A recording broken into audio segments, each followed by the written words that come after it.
सुप्रभात विद्यार्थी मित्रांनो. श्रीमंत होण्यापेक्षा गुणवंत होणं हे केव्हाही चांगलं आहे बरं का बालमित्रांनो. आणि गुणवंत व्हायचं असेल तर काय करावं लागेल? 5वी स्कॉलरशिपचा अभ्यास. मग उघडा तुमचं 5वी स्कॉलरशिपचं पुस्तक. आपण आत्तापर्यंत इंग्रजी विषयाचे 9 धडे पाहिलेले आहेत. आज आपण 10वा धडा पाहूया. तर नवनीत कंपनीचं पुस्तक काढा आणि त्याच्यातला पहा चॅप्टर नंबर 10 डिक्शनरी स्किल्स. अतिशय सोपा असा भाग आहे. फक्त आवाज ऐका आणि लक्ष तुमचं सगळं पुस्तकात असलं पाहिजे. म्हणजेच काय रे, तुम्ही डिक्शनरी जी वापरतात पाहतात त्या डिक्शनरीच्याच काय स्किल आहेत. डिक्शनरी म्हणजे काय असते तर सगळे शब्द तर त्याच्यामध्ये दिलेले असतात बरं का इंग्लिशचे. पहा जसं आपण पुढं प्रश्न पाहू ना तसं तुम्हाला सगळ्या गोष्टी समजतील. पण एक वेळेस अवश्य डिक्शनरी हातात घेऊन चालून बघा. अर्धा तास पहा. सॅम्पल क्वेश्चन म्हणजे नमुना प्रश्न. Question number 1, choose the word. Choose म्हणजेच काय रे, निवडा. Choose the word that is alphabetically third in the given words. म्हणजे अल्फाबेटिकली तिसरा कोणता आहे हे सांगायचं. अरे हे तर वर्णानुक्रम तर तुम्हाला आधीच येते, नवीन काहीच नाही आहे ह्याच्यात.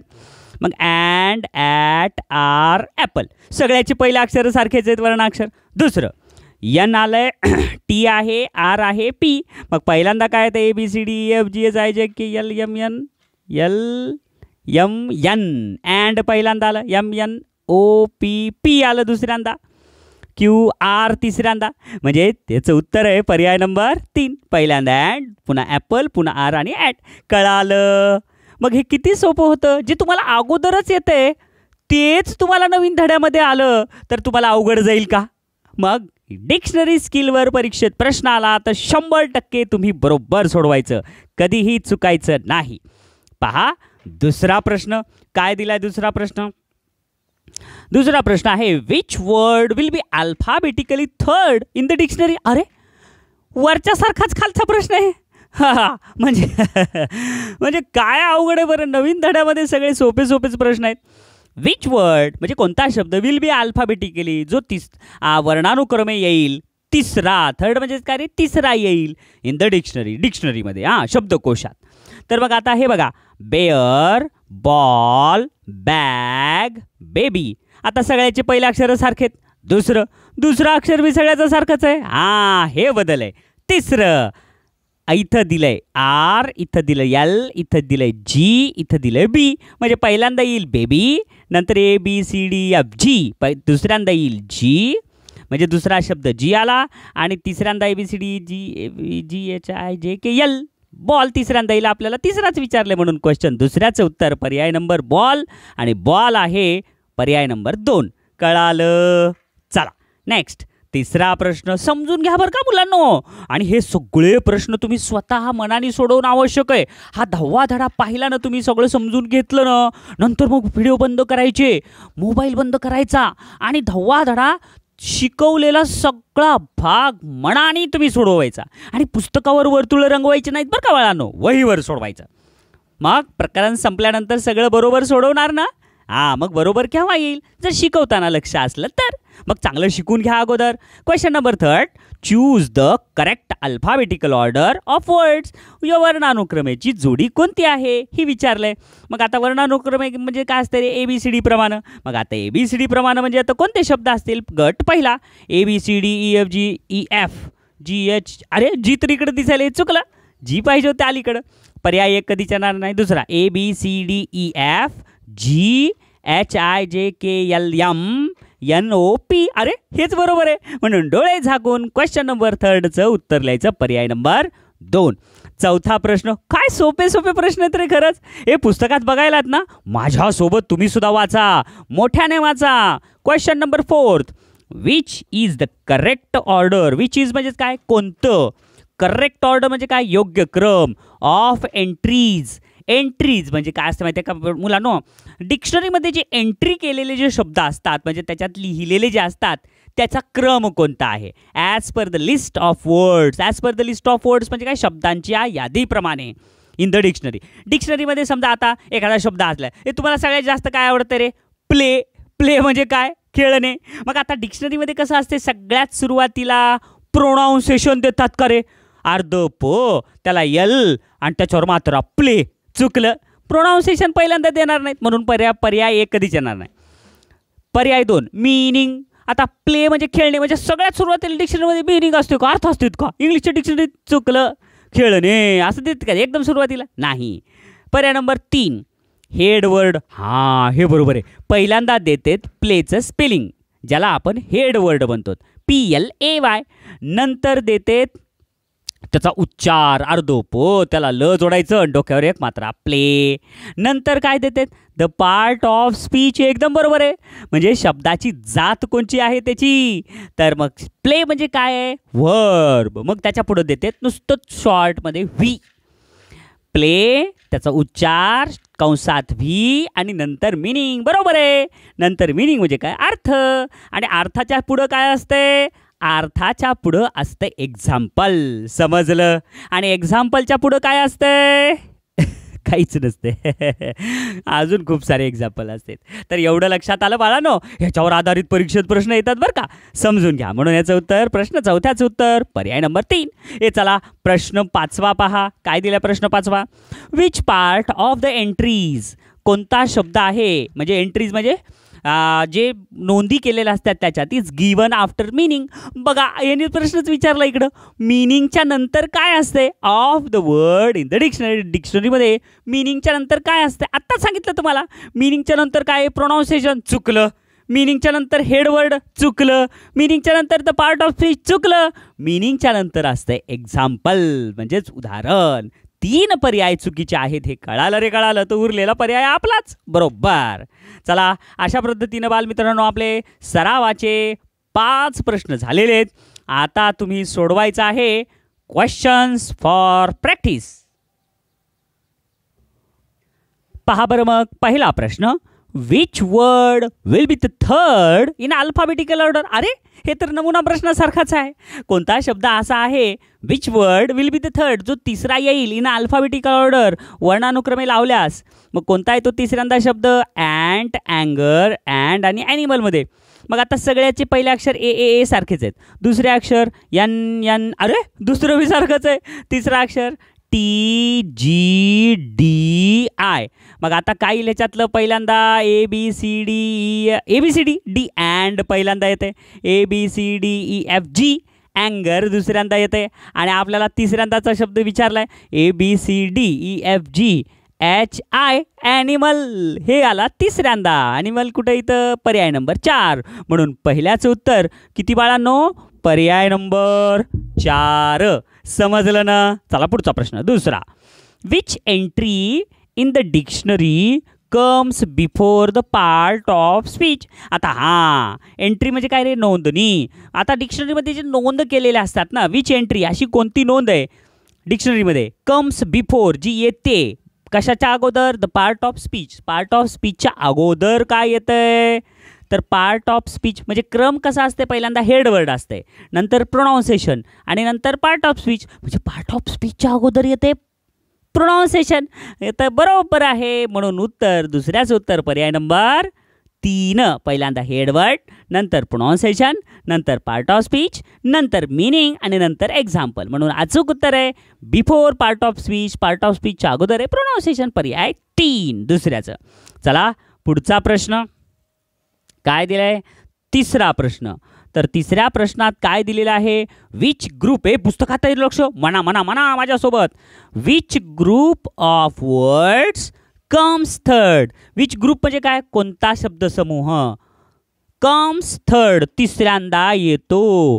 As per the order of words, शब्दाच्या क्रमानुसार. In the dictionary, डिक्शनरीमध्ये.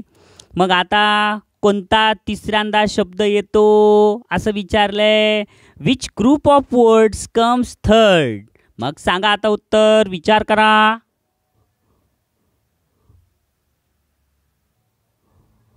अगदी सोपं होतं रे बालमित्रांनो. कसं आहे माहिती आहे का? आता शब्दकोशामध्ये गट असतात. मग आता त्या शब्दांच्या गटात कोणता गट तिसऱ्यांदा येईल? मग 1 नंबरचा पर्याय तिसऱ्यांदा येईल का? चे सगळे हे अगोदरले लर्न, लॉयन आणि लॉस्ट हे वर्णानुक्रमे ऑलरेडी लावलेले शब्द बरं का. पुन्हा मग यल पहिल्यांदा तिसऱ्यांदा येईल का? तर तिसऱ्यांदा येण्यासाठी त्याच्या अगोदर कोणतरी दोन पाहिजे ना. बेबी, अरे बेबी बॉय बटन बॉय हे बरोबर आहे ना.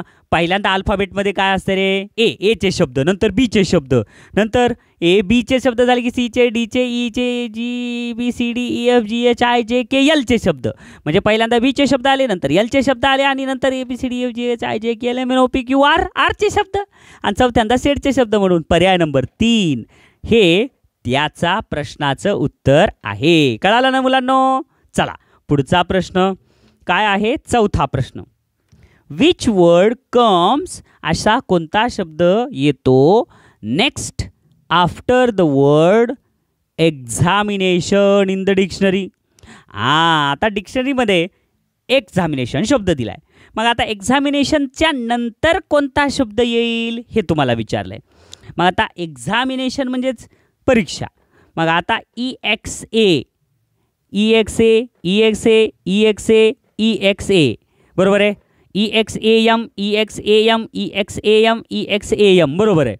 पुन्हा EXAMP दिलंय, EXAMI दिलंय. मग इथं आय आहे की रे? मग आयच पाहिजे, बरोबर आहे. म्हणजे पर्याय एक येणारच नाही.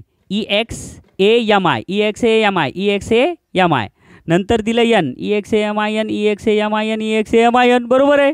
नंतर आहे EXAMINA इथं आहे. नंतर आपल्याला EXAMINE दिलंय, बरोबर आहे. आणि डबल ई आहे. आणि इथं काय आहे?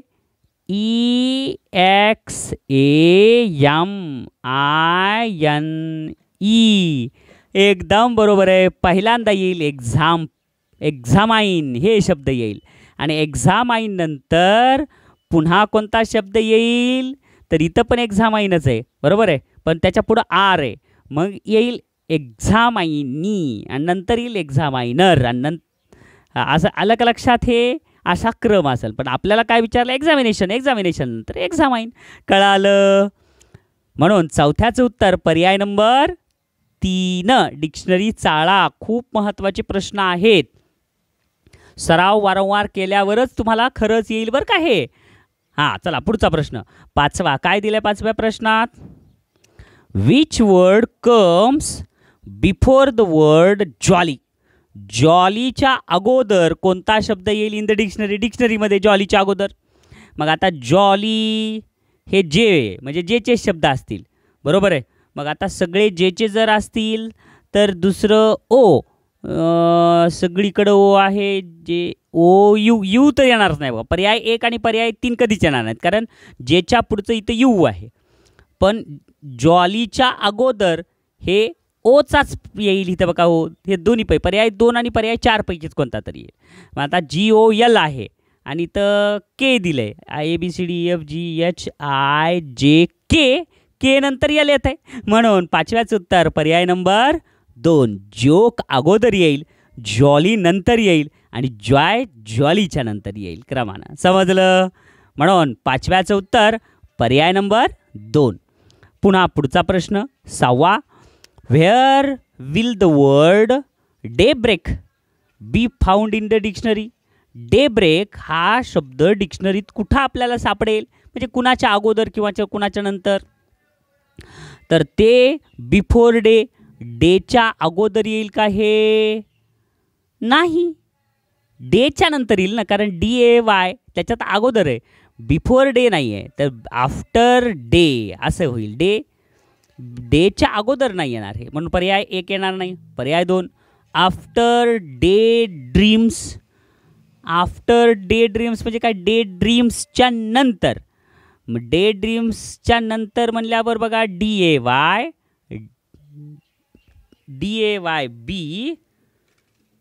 आणि इथं बघा DAY, इथं D दिले आणि DAYB दिले. म्हणजे पहिल्यांदा B येईल ना, आणि बीच्या नंतर डे ड्रीम येईल. मग आता हे काय म्हणले? आफ्टर डे ड्रीम नंतर ते चुकलं, तर ह्याच्या अगोदर ते येईल. म्हणजे पर्याय 2 पण चुकला. बिफोर डे ड्रीम, डे ड्रीमच्या अगोदर, हे करेक्ट आहे. कारण डे ड्रीममध्ये चौथा अक्षर डी आहे, इथं चौथा अक्षर बी आहे, ते बी अगोदर येते. समजलं? म्हणून 6व्याचं उत्तर पर्याय नंबर 3. 7वा प्रश्न काय दिलाय?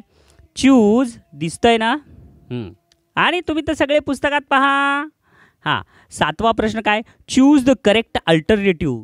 योग्य तुम्हाला पर्याय निवडायचा आहे. That is alphabetically 4th in the dictionary.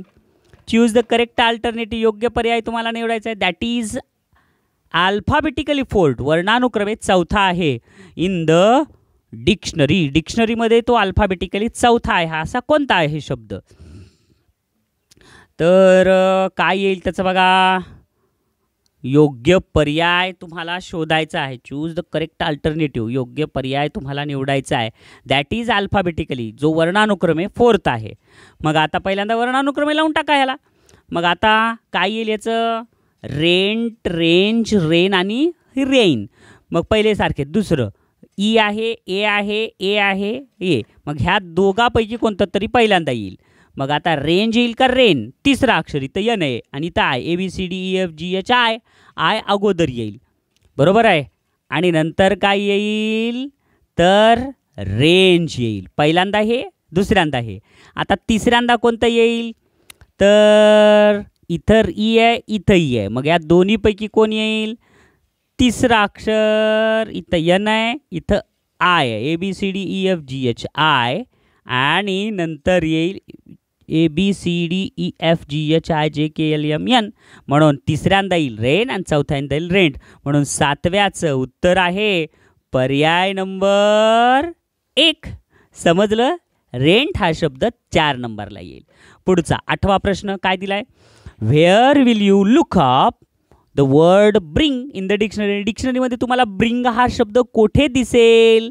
तर ब्रिंग हा शब्द कोठे दिसेल? तर पहा, बिफोर ब्रेक. ब्रेकच्या अगोदर दिसेल का? ब्रेकच्या अगोदर येईल का? तर नाही, हे ब्रिक आहे. हां, ब्रेक. बी आर आहे. आय आहे तिसरा शब्द. इथं ई आहे. मग आता A B C D E अगोदर येते, म्हणजे ईच्या नंतर ब्रिंग येईल.